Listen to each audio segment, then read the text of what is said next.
뉴스의 중심에 있는 재계 인물과 또 주요 이슈에 대해서 알아보는 BGNU 시간입니다.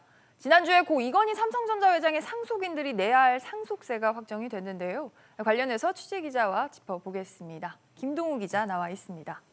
김 기자, 지난주 가장 큰 이슈 중에 하나였죠. 이제 이재용 부회장 등 유족들이 11조 원 넘는 역대 최대 규모의 상속세가 확정이 됐어요. 네, 고 이건희 회장의 주식 상속세만 약 11조 원대입니다. 네. 또 이외에 경기도 용인 에버랜드 땅과 서울 한남동 주택 등에 대한 부동산 상속세도 남아 있는데 이건 아직 좀 가치를 판단한 다음에 또 매겨질 예정입니다.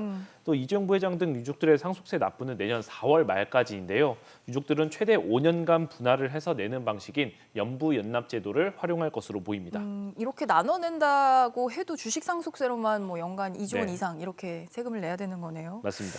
또 이 부회장 최대 사법 리스크도 있죠. 국정농단 관련 재판 파기환송심이 이번 주에 또 결정이 되죠. 네, 이달 들어서 거의 매주 공판이 진행되어 왔거든요. 근데 이제 오는 30일에 결심 공판을 끝으로 재판이 마무리되게 됩니다. 이제 종지부를. 네, 이날 검찰은 이 부회장에 대해서 형을 구형하고 변호인의 최후 변론 그리고 이 부회장의 최후 진술까지 해서 진행이 됩니다.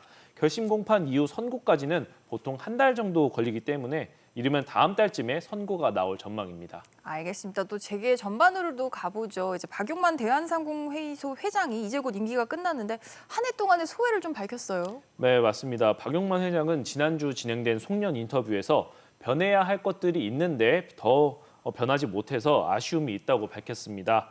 박 회장이 상임 회장에 취임한 것이 7년 전입니다. 그동안 기업 경제의 문제가 크게 달라지지 않았다고 느낀 것으로 보입니다.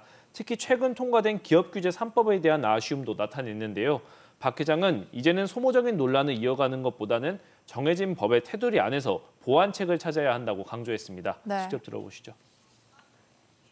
시대가 바뀌고 바뀌어가는 데 맞춰서 법과 제도가 빨리빨리 더 바뀌어야 된다라는 말씀을 촉구를 드리고 싶습니다. 이제 또 관심사가 차기 회장이 누가 되느냐 이걸 텐데 네. 최태원 SK그룹 회장이 좀 거론된다는 소식이 있더라고요. 네, 맞습니다. 박 회장은 최태원 회장에 대해 회장직 제한 여부와 그리고 내부 논의 사항을 공개할 수는 없지만 또 답이 올 것이라고 생각한다고 말을 했습니다. 대한상인 회장은 의원총회에서 회장단들이 합의해서 추대해 왔는데요.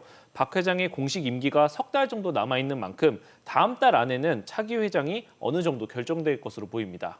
알겠습니다. 김기동 기자 잘 들었습니다.